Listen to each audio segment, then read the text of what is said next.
wasaaradda isboortiska dowladda federaalka Soomaaliya oo kaashanaysa maamulka gobolka Banaadir iyo xiriirka Olombikada Soomaaliyeed ayaa waxa ay si rasmi ah u fureen tartanka orodada oo lagu maamuusayo 6 Abriil oo ku beegan maalinta ciyaaraha iyo nabadda adduunka oo ku lamaanan maalinta ciyaaryahanka Soomaaliyeed waxaana munaasabadaasi goobjoog ka ahaa orodyahanka Soomaaliyeed ee caanka ah Cabdi Bile Cabdi orodyahanada ayaa gaarayay 370 orodyahan oo ka kala imaaday 17 degmo ee gobolka Banaadir dhalinyarada ayaa orodka ka soo bilaabay kiiloomitir 4 ilaa kiiloomitir 0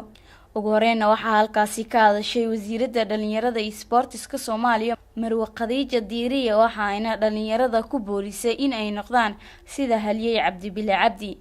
waxa munaasabadan iyadana lagu soo aadiyay furkii bisha 3 aan qabanay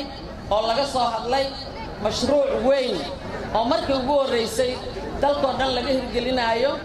oo ah mashruuca lagu horumarinayo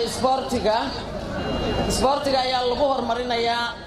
nabadda iyo horumarka iyo dib u heshiisiinta iyo isdhexgalka bulshada mashruucaas wuxuu lagu qabanayaa oo laga fulinayaa dhammaan gobolka Banaadir iyo dawlad goboleedyada dalka isagana maanta waa noo daahfuran yahay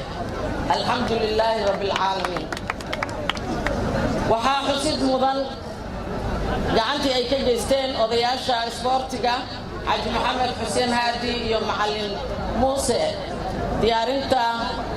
siyaasadda isboortiga iyo barnaamijkan oo gacan ka geysteen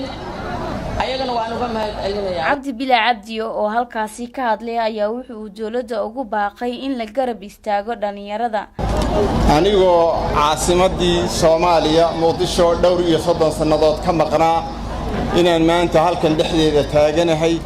dalshirka dahsoon taaganahay marka ugu horeysa waxaan runtii aad iyo aad ugu mahadnaqayaa fikirka wanaagsan qabanqaabada wanaagsan iyo diyaar garowga wanaagsan ee ay wasaaradda ciyaaraha iyo dhalinyarada iyo wasiiradda Khadiija Diiriye iyo gobolka Banaadir gudoomiyaha Cabdiraxmaan injineer Cabdiraxmaan Yariiso iyo inta la shaqeynaysa ee gobolka iyo wasaaraddu iskaashiga ay sameeyeen ayna waxa weeye maanta event-ka weyn ay ku soo bandhigeen oo geesinimo iyo dadaal iyo aragti fiican leh ay kaga turjumayaan dareenka iyo shacabka iyo jiritaankeena iyo ummadeena inay mar walba u taagan tahay inay wax kasta oo ka hor yimaada ay isu taagto oo aanay cidna uga cabsan cidna uga dambayn ay geesinimo tahay gudoomiyaha gobolka Banaadir ahna duqa Muqdisho injineer Yariiso ayaa tilmaamay in tilaabadani ay tahay mid horumarka qayb weyn ka qaadanaysa waxa maanta farxad weyn oo ah in magaalada Muqdisho lagu qabto tartanka orodka gaaban Muqdisho Mini Marathon oo aan aad iyo aad uga mahadcelinayno wasaaradda dhalinyarada isboortiga gaar ahaan wasiir Khadiija Maxamed Diiriye